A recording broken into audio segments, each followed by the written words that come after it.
Alright, so far, my thoughts are this.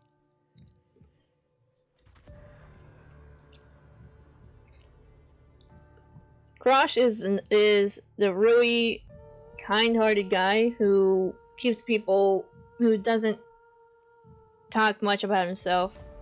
He wants to keep himself at arm's length. Leander's a good guy, good boy.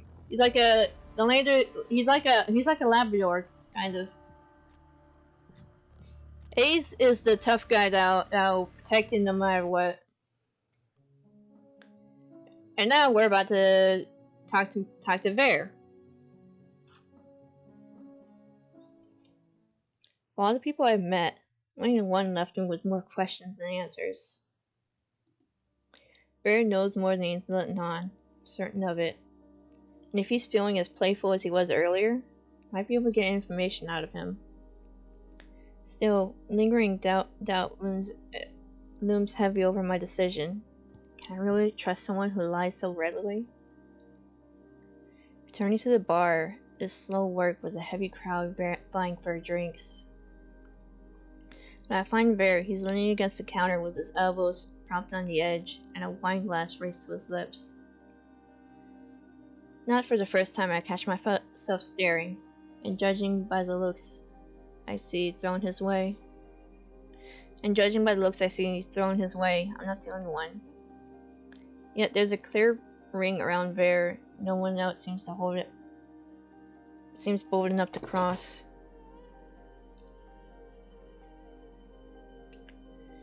One ear perks at the sound of my approach, but Vare doesn't so much as look my way, even when I slide down into his seat beside him. I didn't think he planned on sticking around. A free drink's a free drink, even if it tastes like rat piss. Didn't you say you wouldn't be caught dead slumming in this shithole? Vare takes a delicate sip from his glass, but his tail thrashes below the bar. You've caught me red-handed.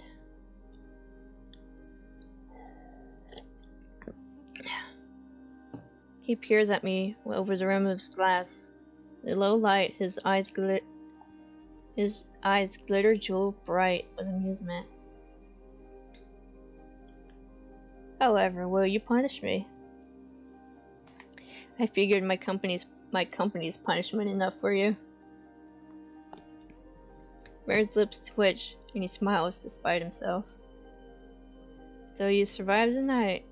Are you here to praise, or will a head pat do? I feel muscle in my jaw flex, with the cruel twist of it to his smile. His arrogance has made a full recovery, meaning only one thing. Vare has sobered up. So much for my plan. About that. Turns out you were right. I did run into trouble. Now I can't decide if you're an oracle or an actual threat. You're just completely full of shit. Vare scoffs. Most women would buy me a drink before insulting me. After the way you jerked me around, if anyone's owed a drink, it's me. Vare falls so uncharacteristically quiet for a moment. Fears that I've actually crossed the line. Oh, okay. I read that really wrong. Then he props his chin on his wrist. I don't think you understand how things work here. Information is a luxury. One you flung carelessly aside. I'm not following. If you valued my words, you would have taken them seriously. I gave you free advice, warned you of the danger you were in, and you still went prancing off to the sea spring. Small wonder the soul was then teared to ribbons. My first impulse was to argue, but what he said doesn't sit well with me. How does he know what happened to me? How'd you know I left? How'd you know I left the radio? I'm certain I wasn't being followed when I left. I have a very sensitive nose, remember? Right, how could I forget? You normally greet people by shoving your nose into their laps like an overeager Labrador. For a heartbeat, Vera's eyes grow wide and flat. Oh dear, he's got the scary eyes again. Then he laughs under his breath. Only the ones I like. Vera trades his empty wine glass for a long-abandoned tumbler sweating beside him. Soft lumps of ice bombs and the watery dregs of whiskey. But the truth is, I despise most people. His eyes flicker over my shoulder, and then as Leander's boisterous laughter erupts from the other side of the bar. What about me? Now that we started off on the right foot.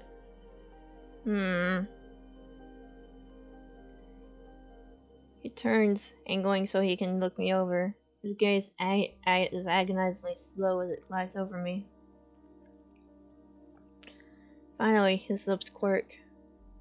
I haven't made up my mind about you yet. It's a start, or so I think when his eyes slide away and he turns back towards the bar. Not Vera's attitude that bothers me. No, I expected that of him. It's the fact that I've got no idea how I'm supposed to hold a conversation, much less get answers when he's being so testy, and his foul mood is infectious.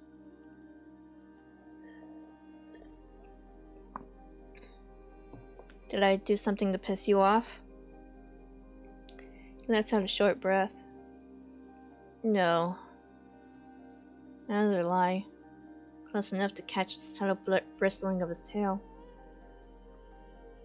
I'm just disappointed. People like us can't help but attract danger, yet you seek it out, and for what? Cheap thrills? I wasn't trying to get eaten by Solus. Something I'm looking for. And you think Min can help you? Leander. Are you really willing to risk your life with those dipshits? What life? You've got no idea what I've gone through, or forget it. I start to rise, but Vera touches my shoulder. It's no more than a brush, but enough to give me pause. His eyes search mine, softer somehow than before. I couldn't even begin to understand you, but I could. I could help you, if only you'd listen. How do I know I can trust you? You don't, but I'm slightly less inclined to waste your time with empty flattery or insults than those two.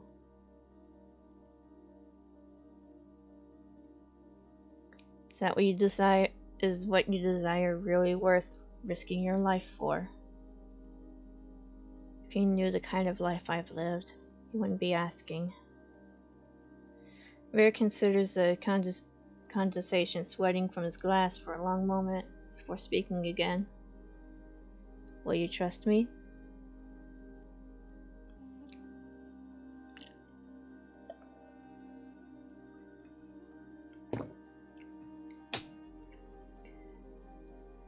For now. Good enough for me. Vera raises the tumbler to me and snaps back to drag. Wait. Then snaps back to the dregs. Once he's finished, he swipes his mouth on the back of his hand. Let's talk. Outside. If I have to smell Leander's skunky aftershave for much longer, I'll hurl. With that, he slips away from the bar, leaving me to follow the path of his long, trailing tail through the crowd. So cold outside, the breeze cuts clean through my bandages, freezing my fingers. But if the chill bothers Vare, it doesn't show it.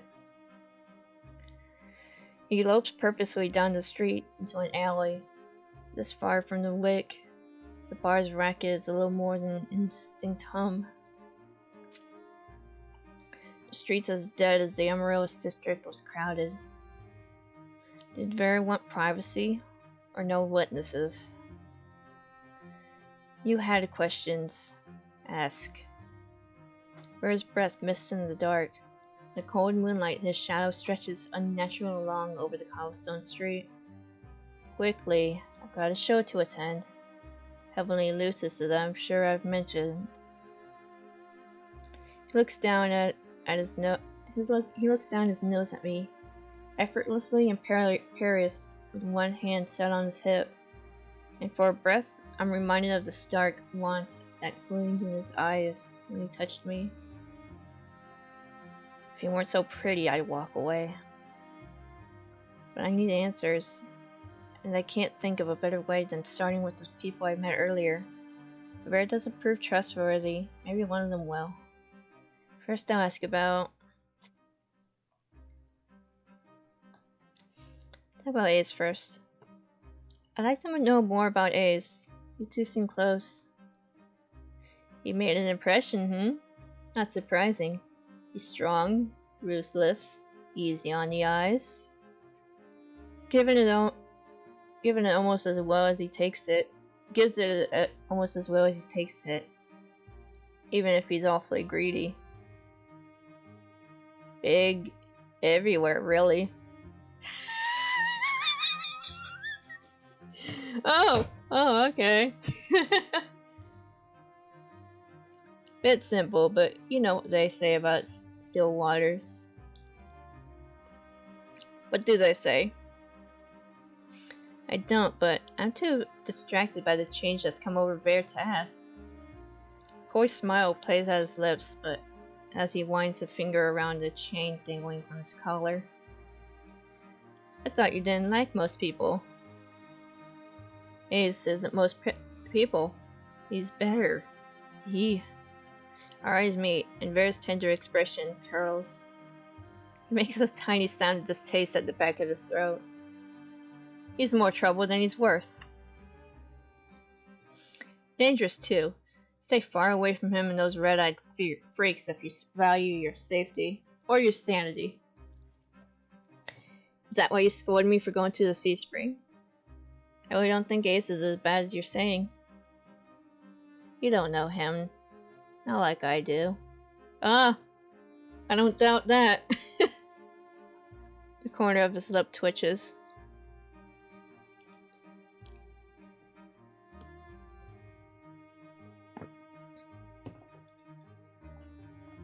Let's ask about Leander.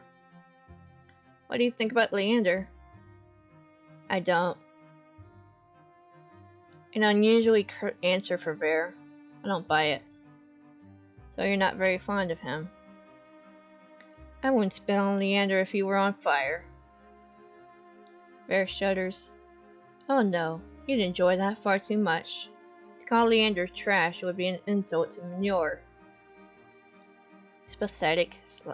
He's a pathetic, slimy little man-child in big, shiny shoes. I've seen mutts riding gutters with more dignity.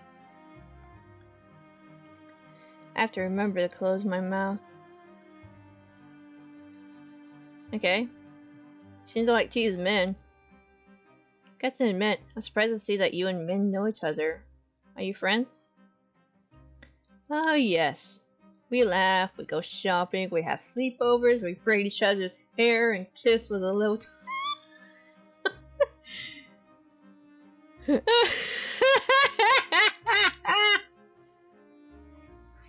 I'm beginning to wonder if Vera even had friends.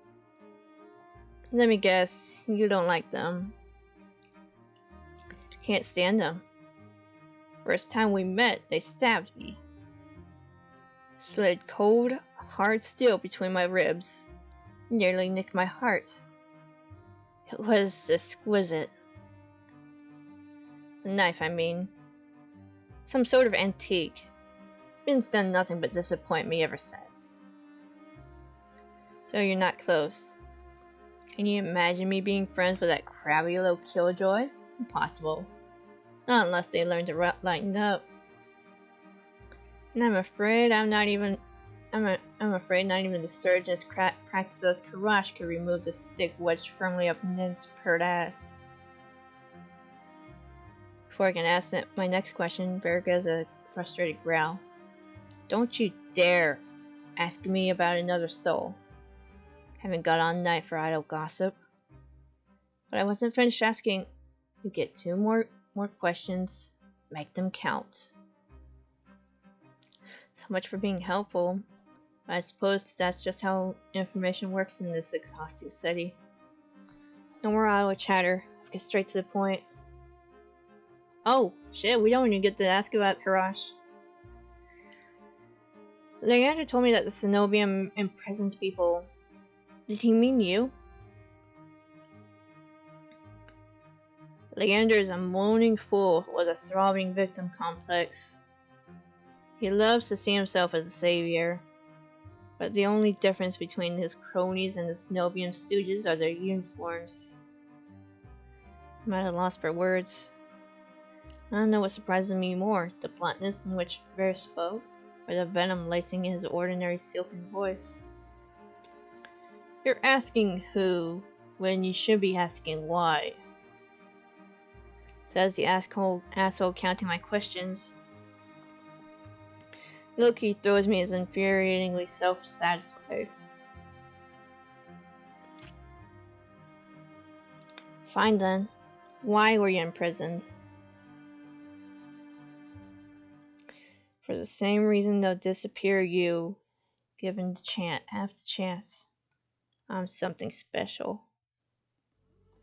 Bear bows his head, gathering his hair in his hands and lifting it from his shoulders to bear the plain leather collar adorning his neck. See this collar? He cranes his neck, inviting me to lean close. It looks unremarkable, doesn't it? I had assumed Bear's collar was a personal touch. Closer glance, the thick, subtle leather is molded to fit his neck snugly. But the large silver buckle seems easy enough to pry open. Touch. Reach forward to touch the buckle, but Bear's hand lashes out. Long, slender fingers wrap around my wrists, exerting just enough pressure to hint at how easily he could snap my bones. Oh, he's stronger than he looks, huh? Don't you know better than to touch without asking? He tuts like a scolding teacher, but the impish smile grazes his lips. You didn't ask me first. He didn't ask me at first, so why should I? Our eyes meet, and he grins. Because I said so. That's not very fair.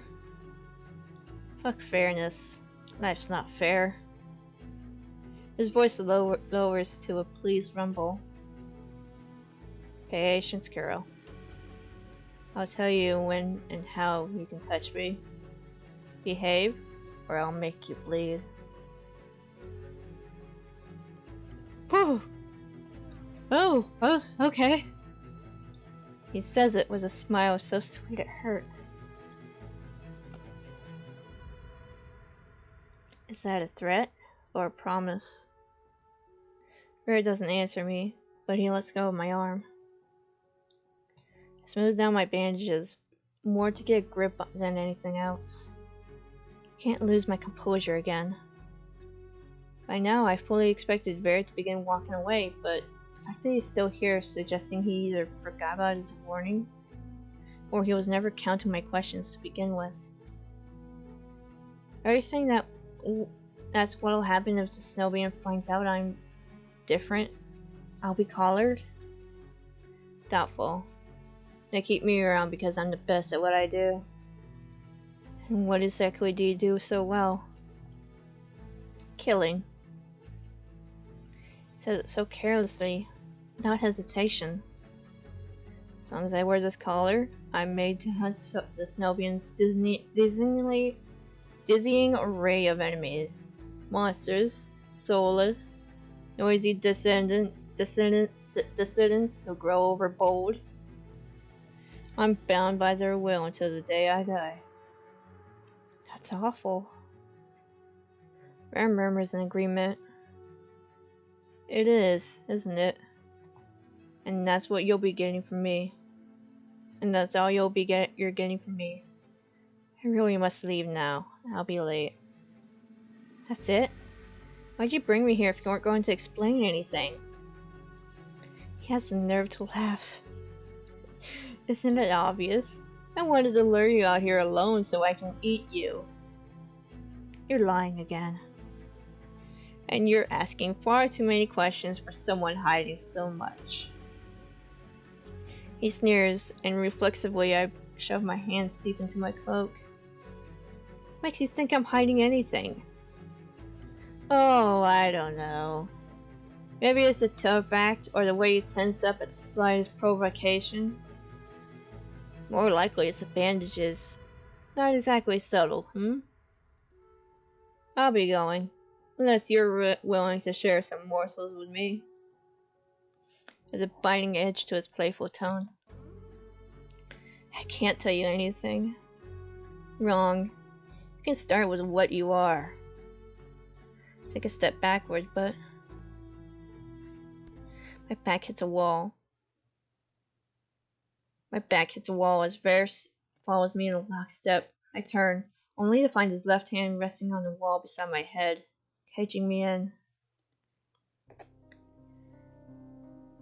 Barry reaches for me. His fingers curl around my chin and lift, forcing me to meet his lidded gaze. Would you believe me if I said that the eyes are the windows to the soul? What time? Oh shit! We're almost at 2 hours. My eyelid twitches. Cliché, I know. Let me tell you a little secret.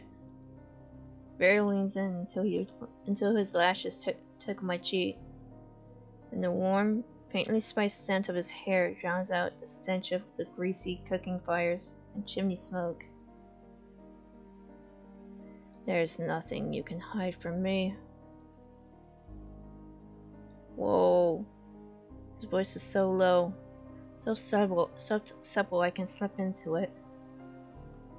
The betrayal, the loss of hope, the sheer desperation that drives you to search and search, but to no end. I could give you something new to live for.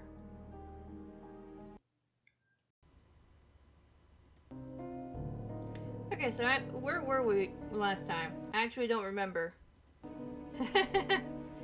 Okay. I swallowed thickly. How could he possibly know? No, this must be some kind of trick.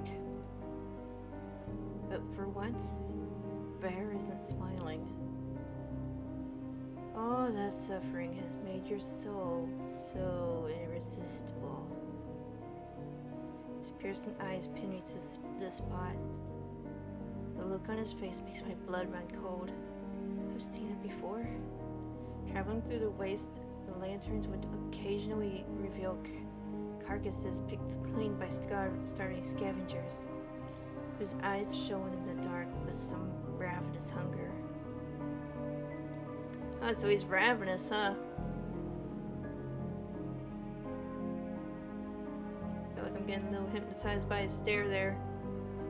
Bear takes a shuddering breath. You're trembling. What if you and I went somewhere quieter, alone?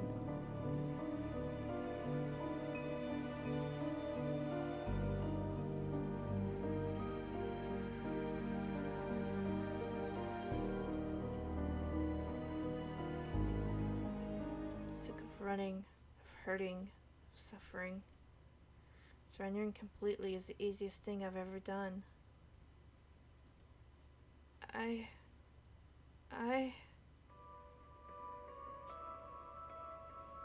Before I can finish, Bear hushes me. A gloved thumb runs across my lips, bringing the taste of leather when it dips into my mouth. Bends it closer and closer. Oh fuck, did I just, Things are getting a little spicy. Through the gauzy veil of his hair, I see shadows spread in rows of smoke, eddies of darkness, peeling off the walls and blooming to blot out the moon. Sensation flees with the light, leaving me numb to everything except the sudden pressure of a hand tightening around my throat. Something snaps, and the bitter tang of copper floods my mouth. Vera's lips crush mine as he swallows the ruby thread of my final breath. This time, death comes swiftly and permanently. I thought I was gonna go for something spicy. I didn't think I was gonna die there. My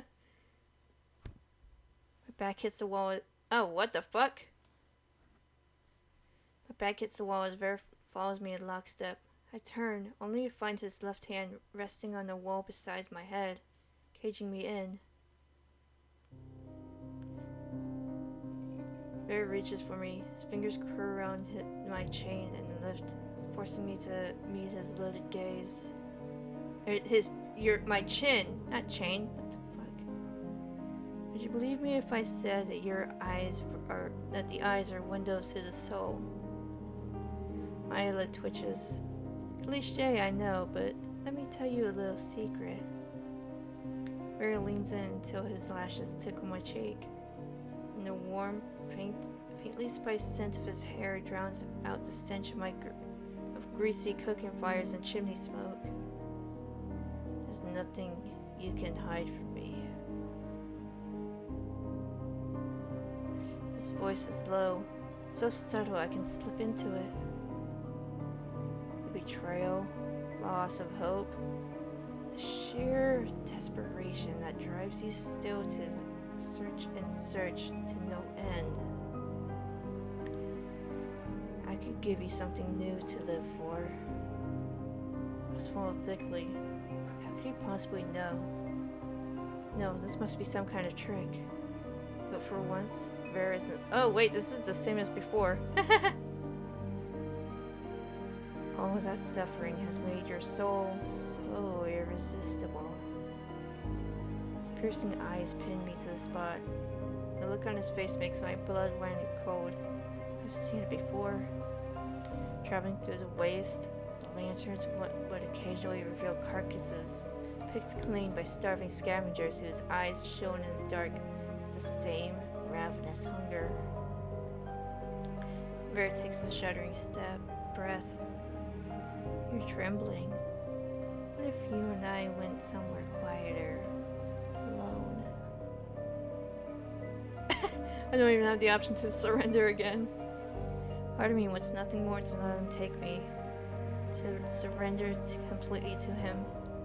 It would be so easy, but I'm not about to give up now.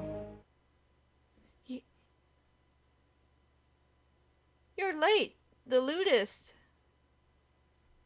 Vera blinks, but his voice comes out soft and breathy. Shame. He used his bag, and for what feels like the first time since he courted me, I breathe. But my relief is short-lived. Nimble fingers trail down my jaw before closing around my throat. The touch is feather light and teasing, but my pulse still leaps. Vera's lips twitch into a smile, his white-ringed pupils thinning with amusement. You're fun, Kuro.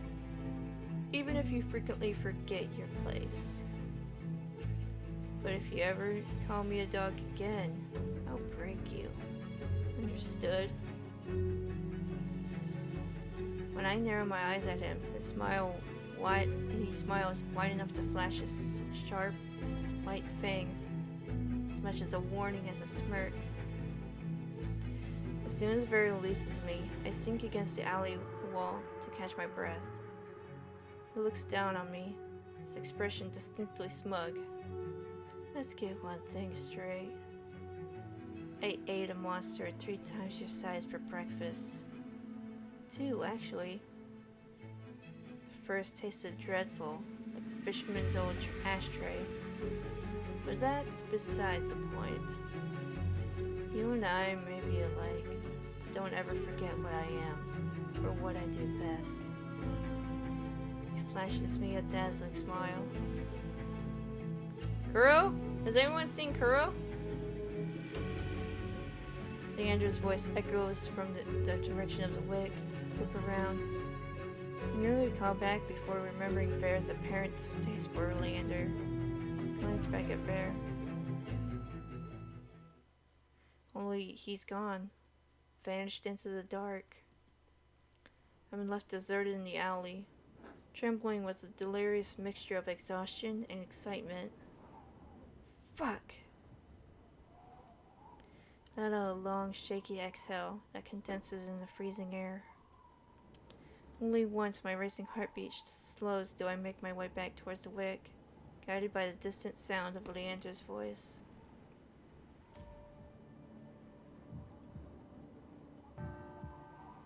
Okay.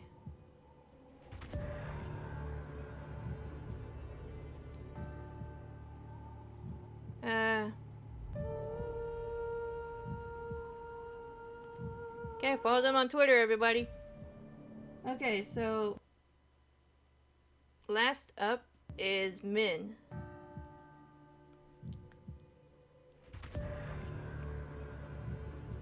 Yeah, here it is. So I did go back. Oh no, wait, this is it. I think.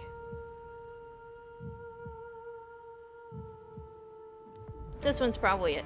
So I did go back and select different options to see if I can get like all the red text for the sequence. So we're gonna be going back and interacting with the others so we can see, we can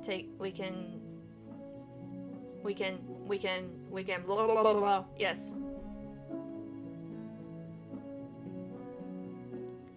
I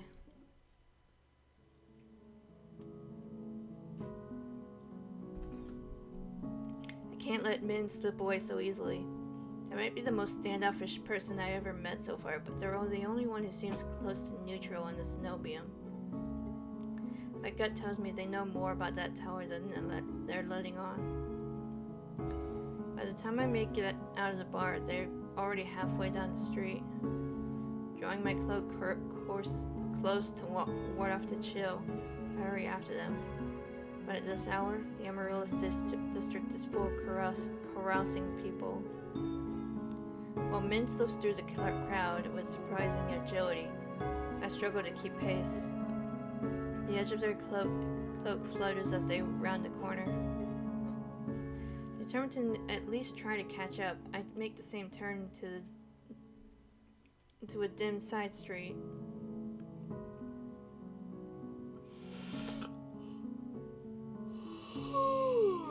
Excuse me.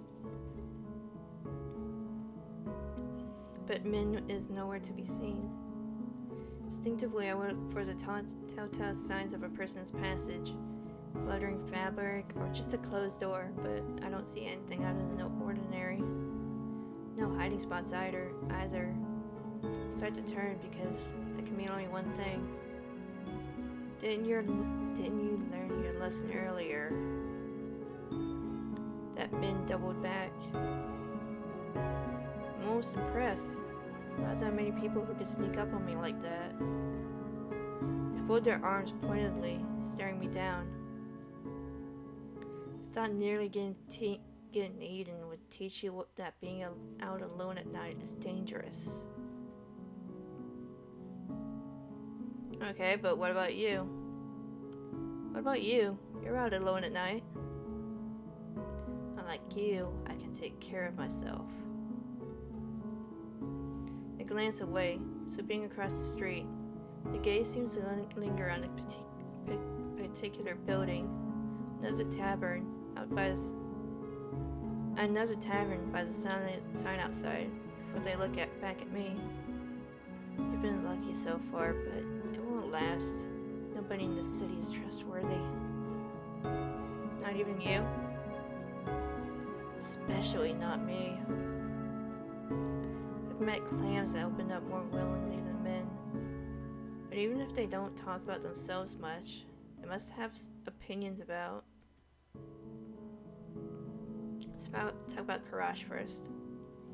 You and Karash seems to get along though. The tense lines in Min's features soften. He's an exception. Few people are willing to help others, fewer when there's any risk involved. And of them, Karash is different. Karash is unique. Oh, look at him smile. I have a feeling Min doesn't smile often, but the curve of their lip, however slight, is unmistakable. They catch themselves, their expression closing off with a near audible snap. He's not the worst, a decent doctor, even if he asks too many questions. But nothing is really free here. Think he's running from some kind of racket? What? No. The rebuttal was too fast for anything to be anything but genuine. They huff, apparently annoyed to be caught being sincere. Just think there's something more to him. I suppose that's true of most people.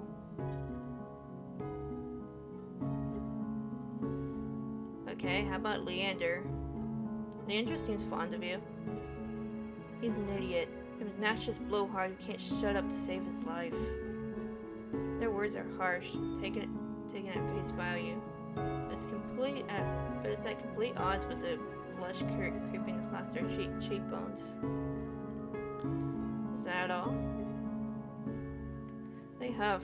It seems to physically pain them to speak again. He does acceptable work.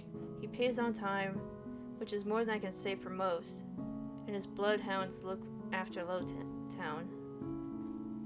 If he was capable of being quiet for more than 10 seconds at a time, he'd be almost tolerable. Their tone grows almost fond, but then their brow draws together as they glare at me. But I'm not one of his bloodhounds. If he told you otherwise, he was talking out of his ass as usual.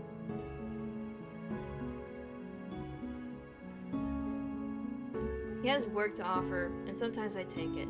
That's all. Somehow I doubt that, but Min seems disinclined to say more. Okay, how about Ace? You don't seem to like Ace. I don't like anyone, especially not that bloodthirsty gangster. The words tumble out of their mouth before I can even finish my sentence. Did he do something to you? Beyond existing? No, but I'm not waiting around for it to get hurt first. That sea spring he runs, with all those smiling red-eyed people, suppose his one saving grace is that he hasn't forced anyone to drink from it. Yet. Monsters like him don't know or care about what they have.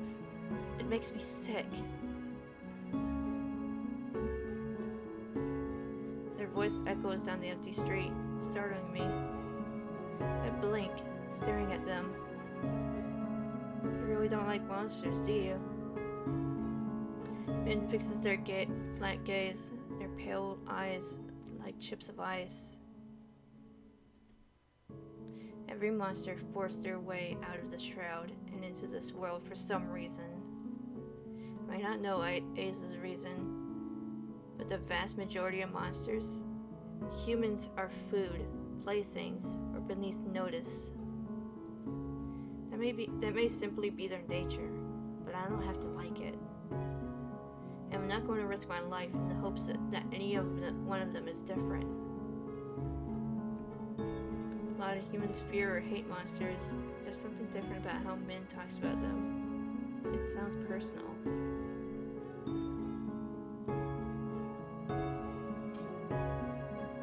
Shit. If you're going to keep asking questions, ask about something else. I'm a little scared to ask him about Vare. How did you meet Vare? Min's face scrunches like they've just bitten into a rotten lemon. That perverse fleabag jumped me during fogfall, so I stabbed him and left him in the gutter where he belongs. My heart thuds hard in my chest. My voice is icy with disgust. The night air feels warm by comparison. only a shame it didn't stick. I suppose I'll have to just keep trying. Min speaks casually of murder, and I vividly remember the sight of blood smearing out on their hands. But somehow I'm not afraid. I don't think they mean me harm. I get your opinion hasn't changed. He fucks with people for kicks. Every sentence out of his mouth is either crass innuendo or conceited put down. And whatever he's done is bad enough that the Cenobium has him on a leash. There are monsters living on every other street. He's the only one who needs a muzzle before he's taken out for a walk. Lately, I close my mouth. Doors bang open at the end of the street. Light and laughter pour out of the bar, followed by a group of giggling people in white uniforms. Cenobium students having a night out in the town. Min hesitates only for a moment before they start down the street in the same direction as the students. When I follow close on their heels, they grimace, speaking through gritted teeth. Why are you still following me? When I asked him about Bear, I noticed something odd, besides their vehement dislike of him. While Min didn't exactly sound enthusiastic about the Cenobium, they were the first to speak of it with anything besides open animosity. Ahead of us, the students pile into another bar. Min ducks into the alley next to it. If nobody in the city is trustworthy, what about the Cenobium? The line of their narrow shoulders abruptly tenses. They lift their chin, giving me a wary look. Crash must have warned you about the nature of the city's currency. Right, information and secrets. You fidget, uncertain. It interests Min's unpredictable moods, or of all things, they clearly aren't saying. Their eyes dip towards my hands, passing over the bandages like a razor. The pressure light, but full of keen edge possibility. I shiver, hastily shoving my hands into my pockets. They frown, but their gaze drifts away from me, to the window of the bar next to us.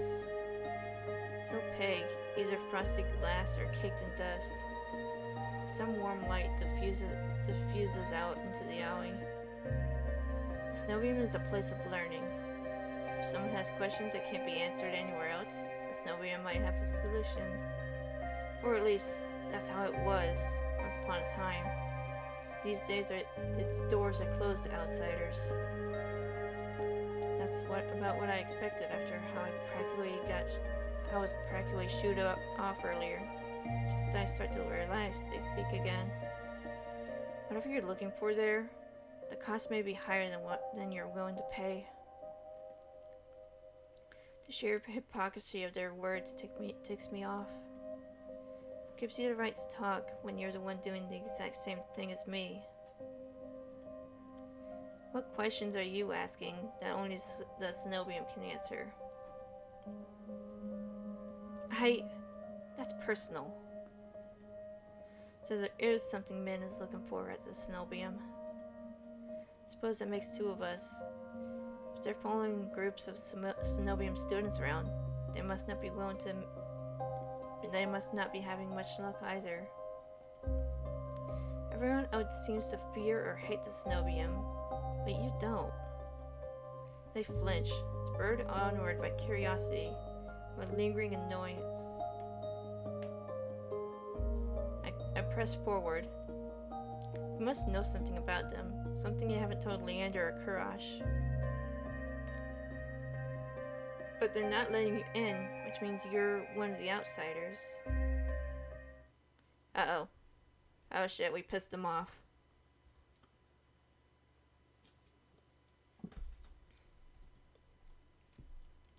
The space between one breath and the next, Min closes the distance between us. Slender fingers grip the front of my shirt and they slam me against the wall with shocking strength. The force of the movements knocked their hood back, messy hair fluttering around their face. I'm standing on tiptoe. Min's lifted me nearly off the ground with a single hand. And for a tiny guy, he's strong. They're strong as fuck. The realization sends an electric tingle down my spine. But before I can begin to wonder about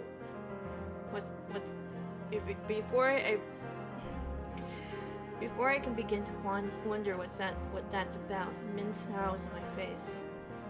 You don't know what you're fucking talking about. The angry twist of their mouth draws my eyes down to the beauty spot at the corner of their lips. I can't seem to stop staring at it. It's encouragingly delicate compared to the fire in their gaze. Steel bone strength in their grip. Then, so is the rest of them.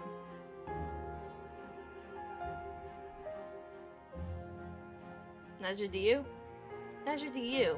We're practically strangers, so why are you acting like you know anything about me? Your line of questioning isn't exactly subtle. It's not hard to guess that this has something to do with your hands. You think you can use me to get to the Cenobium? Don't be naive. I don't get angry easily. I can't afford to when moments of carelessness could be fatal. When they mention my hands, my temper flares hot. Who says I'm the one who needs you? Realization strikes me as like a thunderclap. You're not getting anywhere by yourself either, are you? But you can't make yourself ask for help. You're stuck, and it's your own fault. I brace myself, expecting Min to snap at me again. Instead, their gaze drops, eyes falling away from my face. My brow furrows in frustration, but the twist of their mouths is miserable. Their voice trembles, almost imperceptibly when they speak. I know. This city only cares about what you can give, or what it can take from you. Information, power, connections. If you're an outsider here, nobody will help you. Nobody will even try. You don't belong anywhere. My heart thuds in my chest for an entirely different reasons now. I seem suddenly very small. Alone. Like me.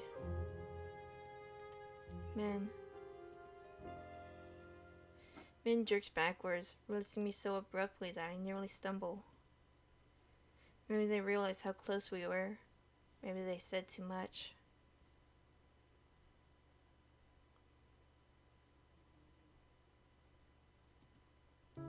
Determined not to let this go, I press forward. Min takes another step back, but this time they're the one with their back against the wall. Look, we both want something from the Cenobium, right? But neither of us are getting anywhere on our own. We can help each other. It's worth a shot, don't you think? Min sighs. They sound annoyed, but any real hostility seems to have gone out of them. You've made it this far already. I'll grant you that. But if you're looking for help, you should look elsewhere. If you stay too close to me, you'll get hurt. Before I can think of what to say, the tavern's doors bangs open again, and the Cenobium students spill back out, considerably drunker. Their ranks seem to have swelled with other barflies. The group floods back into town towards that great tower, rising moonward. As I'm distracted by the commotion, Min slips away from me, drawing their hood up. Catch their eyes for just a moment, then they're gone, vanishing into the crowd. Okay.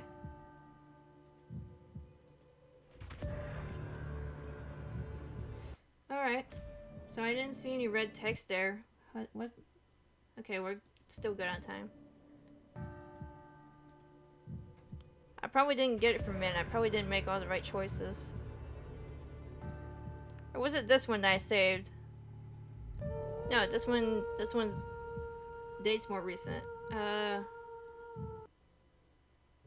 have to have done something right.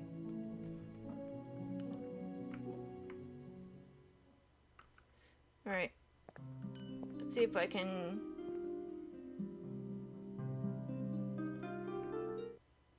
see.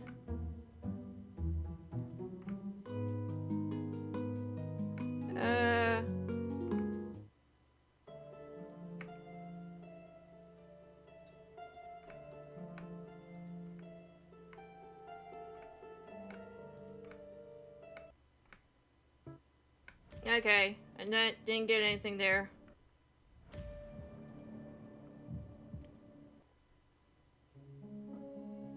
Damn, I'm gonna have to make another whole episode just to get this red text.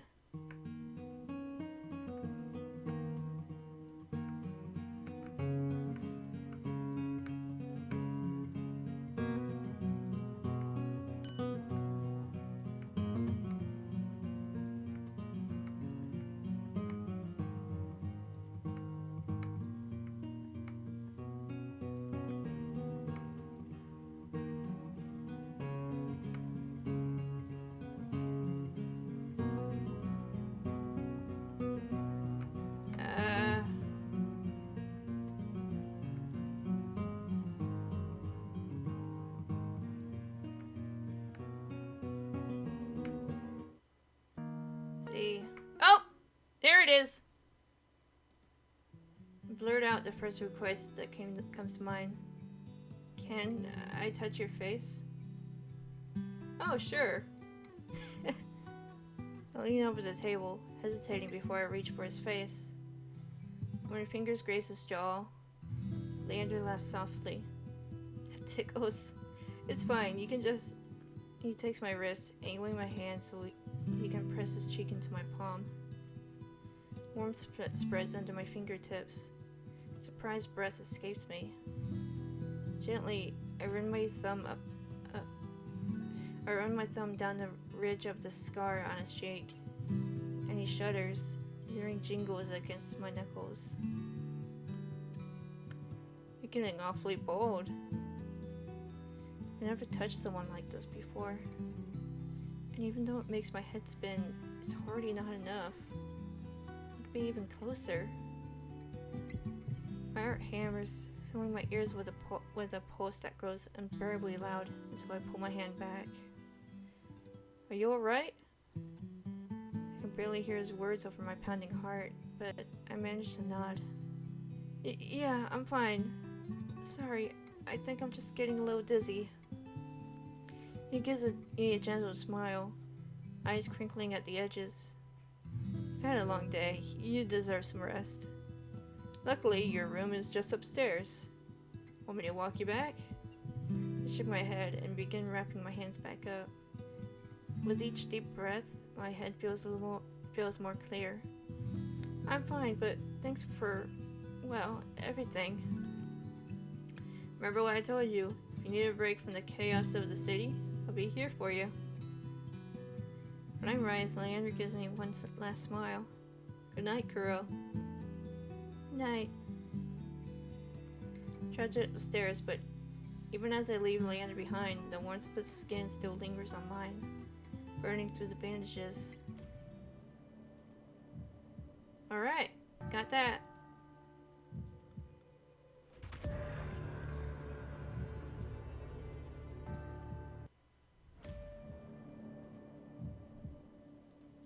Alright. Let's see. We just did we just went through Ver, but let's go ahead and get him again.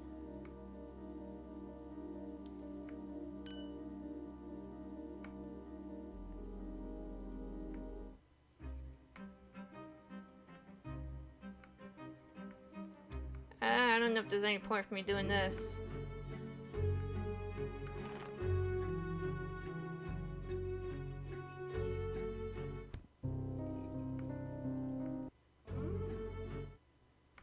Okay, let me try something else.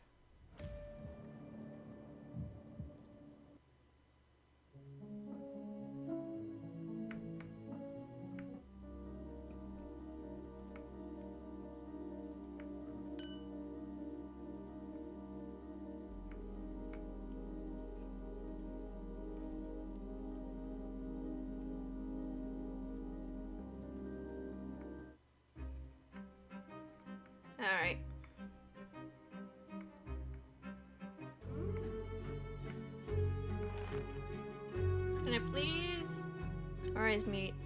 His thin with amusement. No, you may look, but don't touch. Goddamn.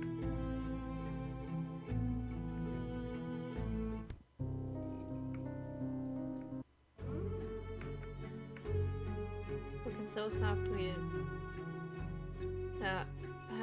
The pounding of my heart nearly drowns out its words. Okay, this is the same as before. Okay. So I probably messed up on his route too. What about Min? Let me try him again. Or them, sorry.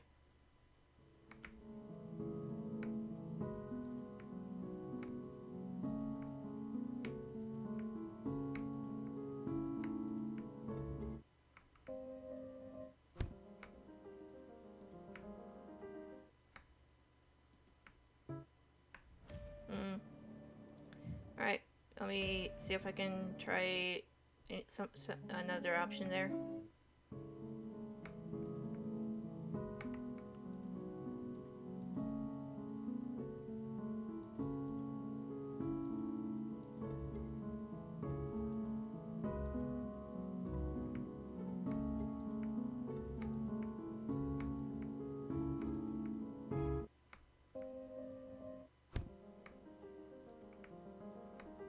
Enough. Maybe it's a tiring, fruitless day I've had. Maybe it's too near-death experiences. Or maybe I'm just sick of all these infuriatingly attractive strangers who don't tell me a damn thing. I still look pissed, but they hesitate. Or they didn't expect me to snap back. You give me information, then snap at me, then show me around. What are you trying to do? You're one to talk. Summoning around looking for answers, trying to get them without giving anything in return. That's not how things work here. And it'll get you killed. It'll get you killed well before you figure out whatever's going on with your hands. Don't get angry easily. You can't afford to in a moment of carelessness when it could be fatal. When they mentioned my hands, my temper flares high. That's rich considering your whole I don't need friends bullshit. Realization strikes me like a thunderclap. You're not getting anywhere by yourself either, are you? But you can't make yourself ask for help. You're stuck, and it's your own fault. I brace myself, expecting Min to snap at me again. Instead, their gaze drops. Eyes falling away from my face. Okay, this is the same as before. Oh, Min's fog gray eyes are fixed on my face. There are two spots of color high on their cheeks. They open their mouth, then shut it. I was right. You are trouble. The adrenaline drops out of me like a stone. My temper going cold. Take a step back, suddenly shaky. The irony doesn't escape me. But I don't want to curse anyone else. Even if Min seems intent on pissing me off. For a moment, their hand lifts. Like they're going to reach for me, then drops, and they turn aside, tugging at the clasp of their cloak. They meet my eyes, oddly somber. I might find answers with someone, but it shouldn't be me. Shouldn't? Their downcast eyes, the way their expression crumples, it's all too familiar. If you stay close to me, you'll get hurt.